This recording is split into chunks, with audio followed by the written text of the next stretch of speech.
The moment I stepped into my mother's sunlit living room, the weight of the day pressed down on me like a lead cloak. It was the day after Mom's 60th birthday party, an event I had spent months orchestrating, balancing vendor contracts, guest lists, and endless payments, half of which came from my own savings. $12,000 gone. And yet, all anyone seemed to remember was how Mackenzie had hosted the event, effortlessly gliding through the room, her laughter ringing louder than the clinking glasses. Mackenzie, with her flawless smile and perfectly styled hair, the golden child who always commanded the spotlight, whose every word was taken as gospel. Meanwhile, I stood in the background, unnoticed, my hands bloodied from the work of keeping the family afloat. I am Molly Hall, the fixer, the silent supporter, the one who patches their broken pieces and pays their debts without complaint. For years, I have been the family's invisible backbone, the quiet architect of every success and survival. I remember the way my fingers trembled as I transferred yet another chunk of money into the family account, the same account that Mackenzie's name never touched, but that her favorite designer handbags seemed to be funded from. No one suspects I'm the one who holds the keys to the family's financial accounts, the lone person with access to the truth beneath the glittering surface. I watch Mackenzie closely now, noticing the flicker behind her eyes when she smiles, a shadow that betrays the confident facade. Something's off. The last few gatherings have been different. The warmth she radiates feels forced, like a mask slipping at the corners. Despite years of being overlooked, I cling to a quiet hope that my sacrifices have kept the family's fragile peace intact. I carry the weight silently, always thinking that my steadfastness is what binds us all together. But beneath my exhaustion is a simmering awareness. I may have been invisible for years, but I hold the keys, even if they don't know it yet. Growing up, the family's dysfunction was a slow, aching poison, seeping into every corner of our lives. I can still see the sharp contrast at our high school graduation party years ago. Mackenzie was showered with gifts and praise, her charm lighting up the room like a spotlight.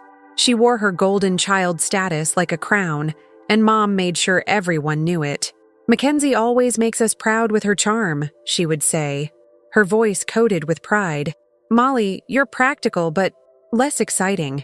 The words cut deeper than any knife, yet I swallowed the sting and smiled, convincing myself that parents favored their children differently.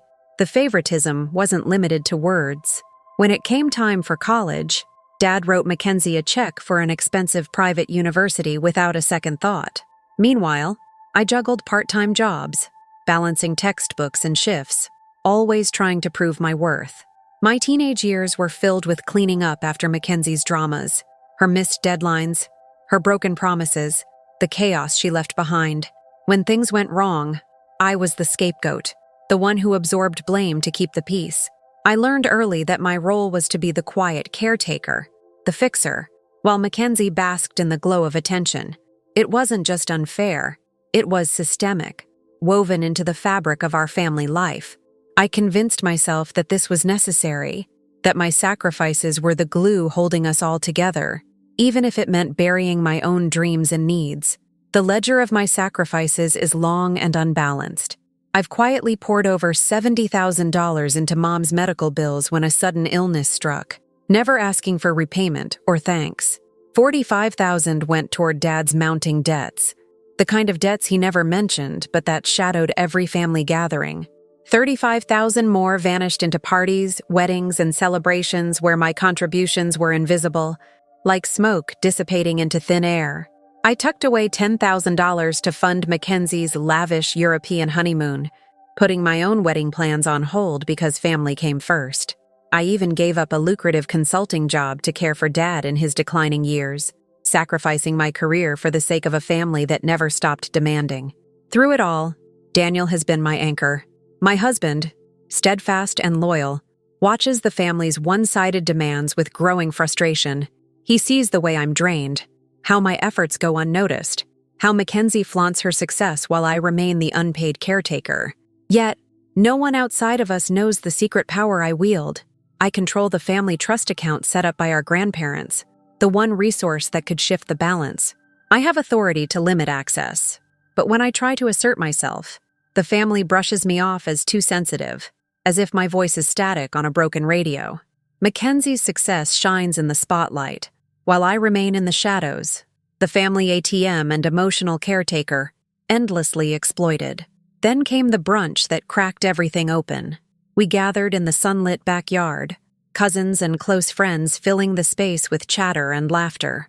I felt a fragile warmth, a tentative peace, until Mackenzie, ever the showstopper, pulled out her phone and announced, loud enough for everyone to hear, that my divorce had just been posted on Facebook. "Everyone deserves to know," she said, her triumphant smile sharp and unyielding, as her phone lit up with notifications. The room shifted uncomfortably. Whispers rippled through the crowd like a cold wind.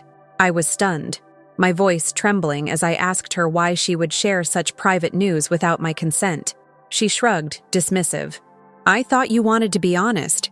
People care about our family." The betrayal cut deep, a raw wound opening in front of everyone. Eyes flicked away from me, some filled with pity, others with awkward hesitation. I forced myself to breathe, to steady my voice.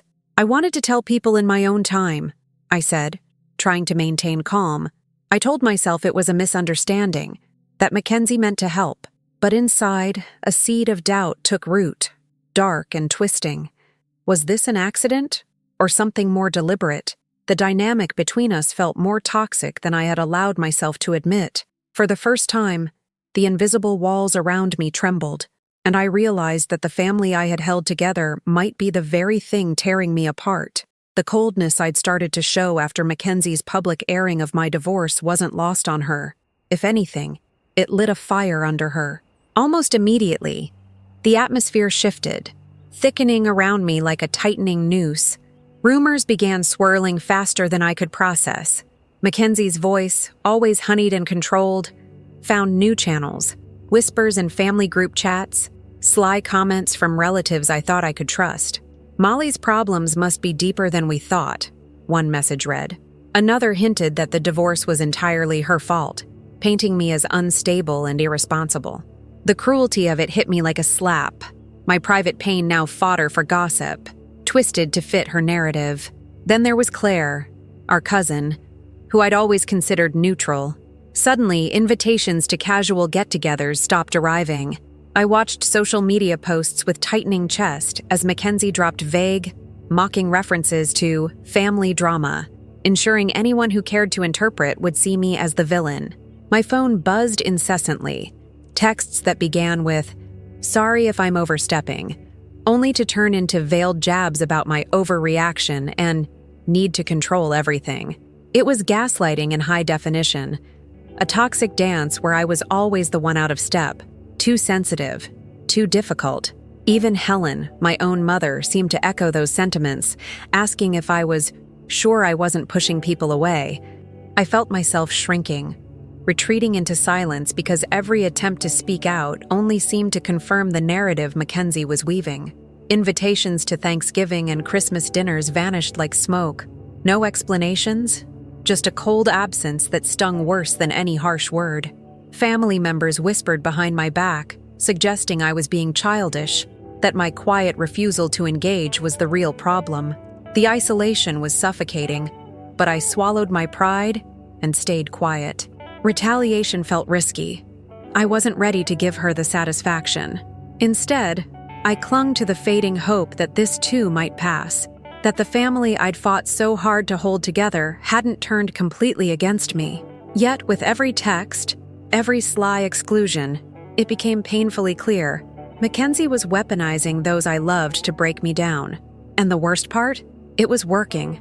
With the walls closing in, I knew I had to try something different. The isolation, the gossip, the subtle and not-so-subtle attacks.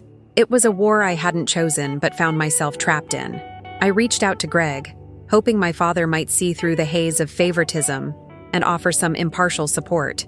We agreed on a family meeting, a chance to air everything out with him as a mediator, a neutral ground where I could lay out the facts and maybe, just maybe, reclaim some respect. I brought everything to the table, detailed records of every dollar I'd poured into the family's endless crises, the years of silent sacrifice that no one seemed willing to acknowledge. I spoke calmly but firmly, my voice steady despite the knot in my stomach. "I'm not asking for anything unreasonable," I said. "Just honesty, just respect. We owe each other that much." Mackenzie, of course, was ready. She painted me as secretive, resentful, someone who kept her cards too close to the chest and simmered with bitterness. Helen jumped in, defending her daughter as if I'd suddenly become the enemy. "Dramatic," she whispered. "Ungrateful." Greg, uncomfortable and clearly unwilling to dive into the mess, suggested we agree to disagree and move on. Just like that, the chance for resolution slipped through my fingers. After the meeting, the atmosphere only worsened. I could feel the shift as relatives exchanged sidelong glances, their voices dropping whenever I entered the room.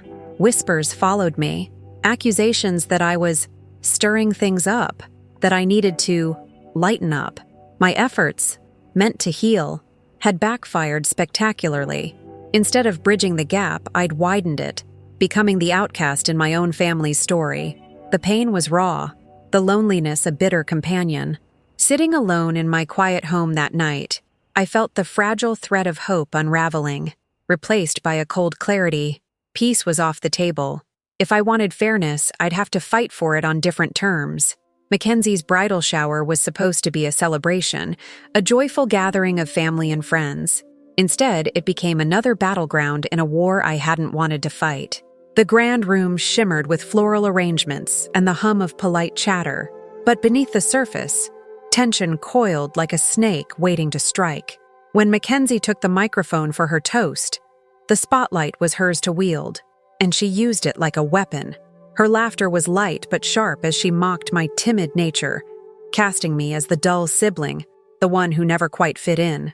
The words stung, especially when she jabbed at my divorce, turning my private pain into public spectacle. The room's laughter was uneasy, some guests exchanging glances that felt like silent judgments. I felt the heat rush to my face, cheeks burning with humiliation, but I held my ground, lips pressed tight, refusing to give her the satisfaction of a reaction. Later, the blow landed harder. Mackenzie announced a last-minute change. There would be no rehearsal dinner for me. "Space limitations," she said sweetly, the lie hanging heavily in the air. The deliberate exclusion cut deeper than I expected. Family friends approached me later, their eyes flicking away as they asked why I wasn't attending. The question was a fresh wound, a public reminder of how cut off I'd become. The humiliation wasn't just social, it was financial too. Mackenzie twisted the narrative again, convincing my parents that I was too divisive to be trusted with the family funds. Helen, ever the enabler, agreed without hesitation, freezing my access to the family trust while review was supposedly underway. The move was strategic and ruthless, cutting off the one resource I had to hold some power in this toxic dynamic. Rumors Mackenzie spread began to seep into my professional life, too. Volunteer groups that once depended on me now questioned my reliability, their doubts seeded by the lies whispered in my absence. The web Mackenzie wove was tightening, and I was caught in its center, stripped of dignity and resources, isolated on all fronts. Desperation finally drove me to reach out directly to Mackenzie, hoping to find some crack in the fortress of animosity she'd built. I left a voicemail, my voice trembling but resolute. "I want to fix this," I said. "We need to be honest with each other. I need boundaries and respect. I'm hurting, and I want to find a way forward." It was a plea, raw and vulnerable, the last thread of hope I was clinging to. Her response was icy, a short text that stung worse than any public insult. "There's nothing to fix. You're the problem." Those words echoed in my mind, cold and final. I didn't stop there. I sent messages to Helen and Greg, my parents, begging for fairness, for acknowledgement of years of sacrifice. Their silence was deafening, a wall of indifference that crushed whatever fragile hope I had left. Not a word. No engagement, just blankness. The rejection wasn't just from Mackenzie. It was from the entire family system I'd trusted. Abandoned, dismissed. I felt the last line break, the final door close. The family I'd fought so hard to keep together now stood united against me. And in that painful moment, I understood that the life I'd known was no longer an option. Something had to change, and it would have to start with me. The silence in the room was deafening, yet the chatter beyond the walls was relentless. Whispers, half-truths, and thinly veiled judgments swirling like smoke around me. I had hoped that laying everything bare with Dad would bring some clarity, some acknowledgement of my years of sacrifice. Instead, it felt like I'd offered myself as prey. The family's response was swift and brutal. Invitations to gatherings dried up, replaced by cold shoulders and pointed glances. Even the volunteer group I'd devoted years to suddenly seemed to question my professionalism. Their doubts seeded by whispers I couldn't trace, but felt deeply. Daniel's frustration seeped into our home, his gentle reminders that my exhaustion was bleeding into our marriage, cutting deeper than he realized. "You can't keep carrying this alone," he said one night, his voice rough with worry. But how could I stop? Who would hold the pieces if I let go? I caught myself wondering if maybe I was the problem. Maybe my sensitivity was a flaw instead of a strength. The rumors that I was playing the victim, stirring drama unnecessarily, gnawed at me. The faces of distant relatives and family friends blurred together in my mind, their hushed conversations painting me as unstable, selfish, and ungrateful. Even Helen's subtle remarks echoed this poison. "Are you sure you're not pushing everyone away?" It was a dagger disguised as concern. Each day felt like walking through a minefield of suspicion and betrayal. I was the family's invisible ghost, the unpaid caretaker whose voice was muffled beneath layers of deceit. The loneliness was suffocating. I found myself retreating into the quiet of our home, the familiar walls both a refuge and a prison. I replayed every sacrifice, every hidden check I'd written, every late-night call to calm a crisis that wasn't mine. How had it come to this? The bitter truth settled over me like ice. My generosity was weaponized against me. My kindness exploited until there was nothing left but exhaustion and resentment. I clenched my fists, tasting the raw sting of betrayal. The family I had held together with silent strength was fracturing around me, and I was left standing alone amidst the ruins. Even Daniel, steady and unwavering, could only do so much. His frustration wasn't with me, but with the invisible burden I carried, one I'd tried so hard to hide. "You're not the problem, Molly," he insisted, but his eyes mirrored the exhaustion I felt deep in my bones. I wanted to believe him, but the doubt had already taken root. Was I too much? Too sensitive? Was my love and loyalty a liability rather than a gift? The questions circled endlessly, a storm inside my mind that no amount of reassurance could calm. I was losing myself beneath the weight of their indifference, their whispered condemnations, and their cold, unspoken judgment. That night, as I lay awake, the house silent except for the rhythm of Daniel's steady breathing beside me, I felt a hollow ache settle deep within. The family I'd given everything to had turned their backs, casting me out without a second thought. I was a shadow in my own story, a ghost haunting the edges of the life I'd built. But somewhere in that darkness, a fragile ember flickered, a quiet, simmering resolve that perhaps this was not the end, but the beginning of something new. Yet, for now, I was alone, and the weight of that isolation crushed me until I could barely breathe. The day of what should have been my wedding dawned gray and heavy. The house was quiet, Daniel beside me, the air thick with unspoken tension. Instead of the joy I had imagined, there was only a cold void where celebration should have lived. Mackenzie's engagement party was unfolding next door at the family estate, a bright, boisterous event commandeering the day I had once hoped to cherish. The invitations to Daniel and me had been rescinded hours before, a thinly veiled excuse about family tension, masking their true intent. I watched from the window, the laughter and music spilling into the yard like a cruel mockery of what my day should have been.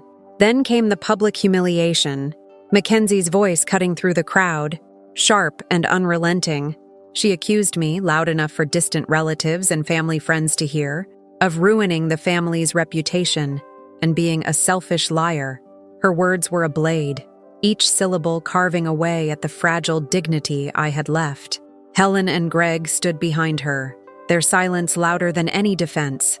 Their disapproval was a wall I couldn't climb, a verdict delivered without mercy. Daniel confronted her, his voice steady but filled with anger. But Mackenzie dismissed him with a cold smile, her eyes gleaming with triumph. I felt my world tilt, the ground beneath me crumbling. The family trust account, my last financial tether to this fractured clan, was frozen indefinitely, a final, ruthless cut that left me adrift. The witnesses' eyes were on me, some filled with pity, others with judgment, all complicit in the cold war that had consumed us. Standing there, a hollow shell of the woman I once was, something inside snapped, the exhausted victim shattered, replaced by a fierce, icy clarity. The vow echoed silently in my mind, sharp and unyielding. They will never control me again. No tears came, no pleas. Only a quiet, deadly resolve that this betrayal would not be the end, but the catalyst for a new fight, one I would lead on my own terms. Alone in the stillness of my home, the years of silent suffering played back relentlessly in my mind. Each sacrifice, each betrayal, each moment I'd swallowed pride and pain to keep the family together was etched into my memory like scars. The pain sharpened into anger, a fierce, burning fire fueled by the realization that this pattern was no accident but a deliberate design.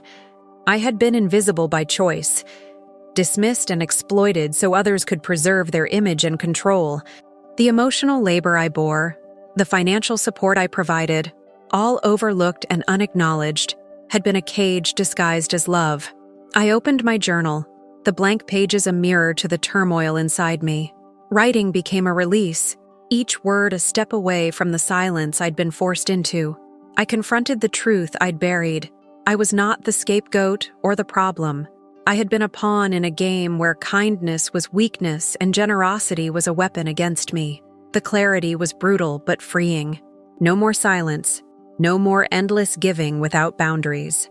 I embraced my secret power, the financial independence that no one suspected, the knowledge of family secrets and weaknesses that had been kept from me. This awakening transformed me from wounded to warrior. The days of being invisible were over. I was ready to reclaim my life, on my own terms, with fierce determination burning in my veins. That evening, I sat down with Daniel, the weight of years pressing on my shoulders, but a new fire igniting in my heart. I laid out the plan I'd been forming in the quiet corners of my mind, a systematic withdrawal of every thread of support I'd woven into the family tapestry. Financial, emotional, practical. I would pull back everything they had taken for granted. They've taken everything without consequence, I said, voice steady but fierce. It's time they feel what loss really means. Daniel nodded, his support unwavering, offering not just encouragement but a practical roadmap for what lay ahead. We spoke quietly about documenting every interaction, securing family resources, and preparing for the inevitable backlash.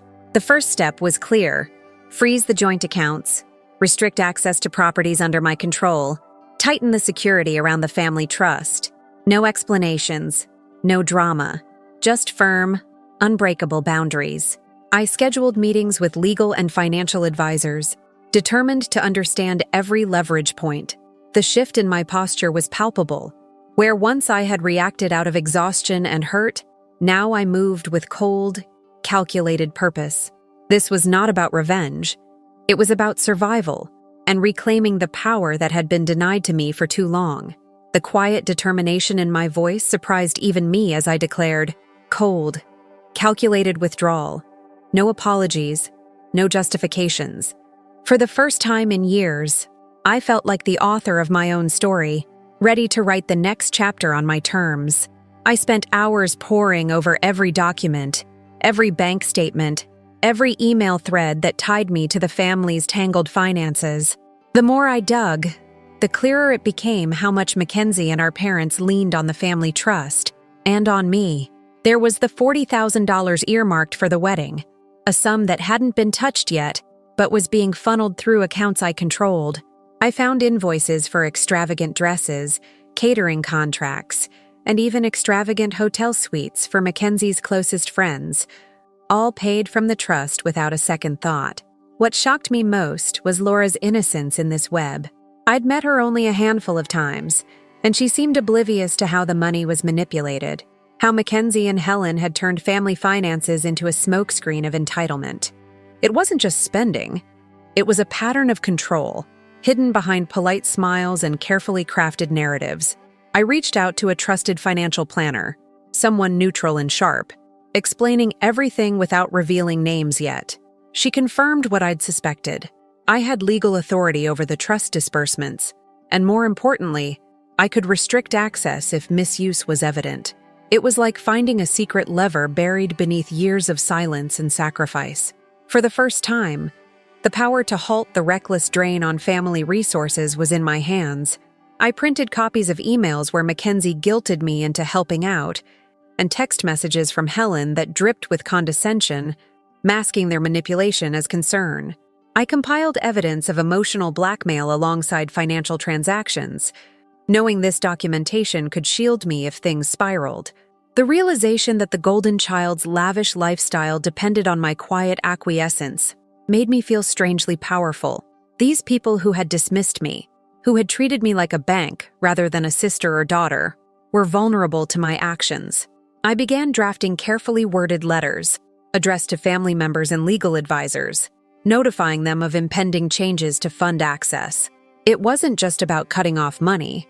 It was about drawing a line, about forcing accountability for years of exploitation.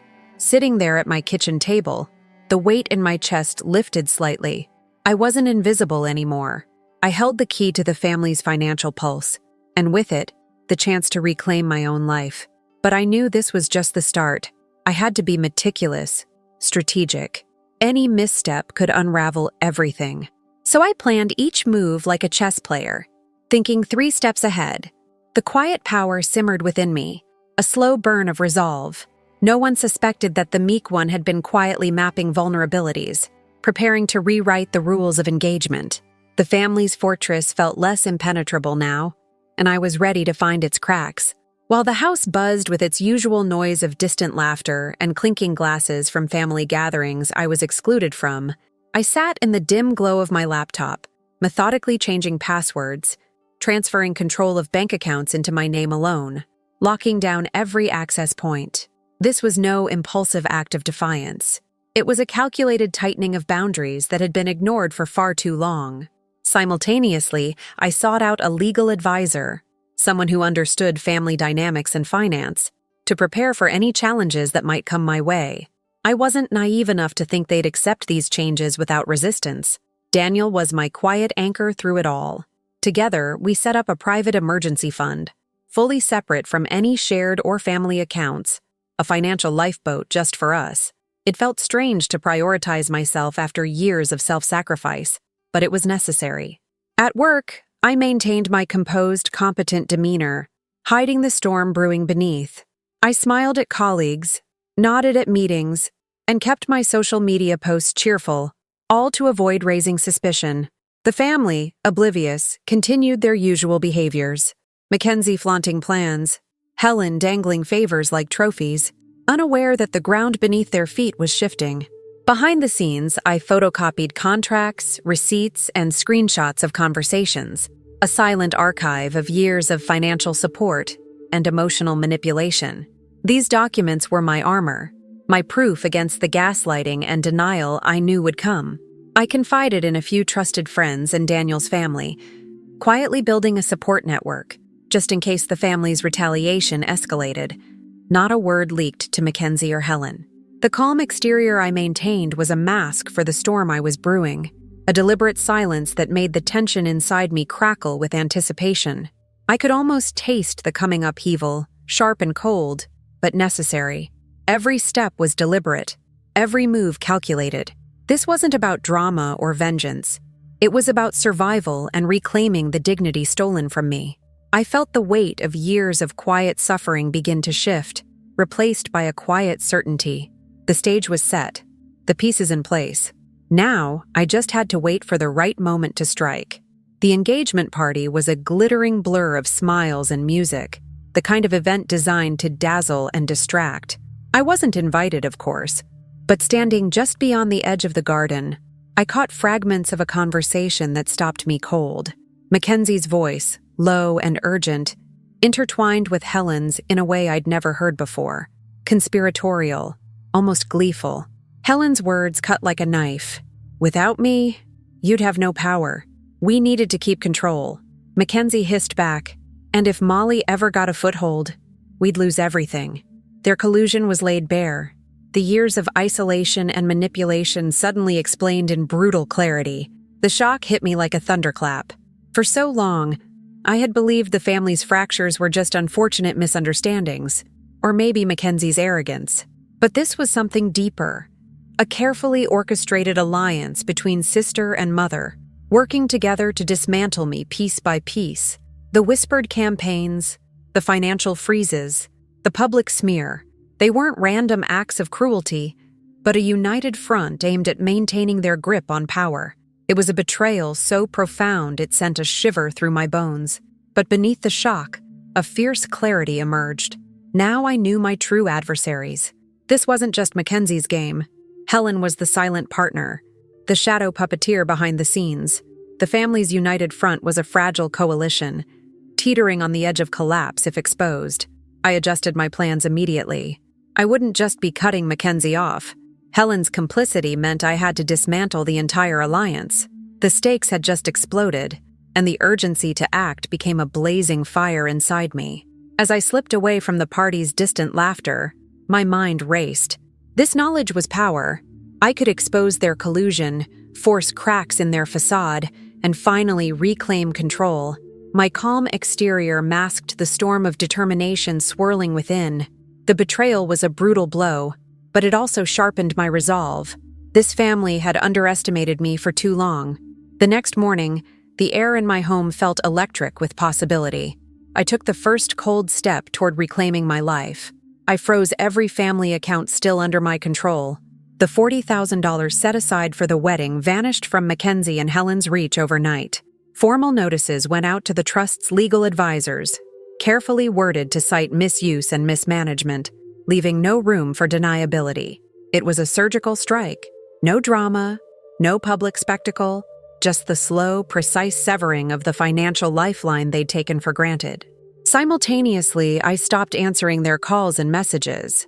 The endless crisis demands, the emotional labor I'd borne silently for years. No more last-minute favors, no more smoothing over their dramas. The silence was deafening, a stark withdrawal that sent ripples through the family's carefully constructed world. Mackenzie scrambled, her extravagant plans faltering under the sudden lack of funds, but she didn't connect the dots. She blamed glitches, bureaucracy, even sabotage, but never me. Daniel stood by me, his steady presence a balm as we watched the fallout unfold. Vendor payments delayed, invitations quietly rescinded, social media posts turning defensive and clipped. The family's facade began to crack, but no one knew the architect behind the curtain. I kept my movements measured, my voice calm, letting absence speak louder than words. Every day the consequences grew, a quiet storm I had unleashed, one that would make them realize, without my support, their world was not as secure as they believed. The engagement party was in full swing when I slipped quietly into the garden, a place crowded with laughter, clinking glasses, and the soft murmur of well-meaning family friends. The warm glow of string lights cast golden halos on faces I'd studied for years, faces that had grown accustomed to seeing me as nothing more than a convenient resource. But tonight, I wasn't here to disappear into the background. Tonight, I was ready to step into the light.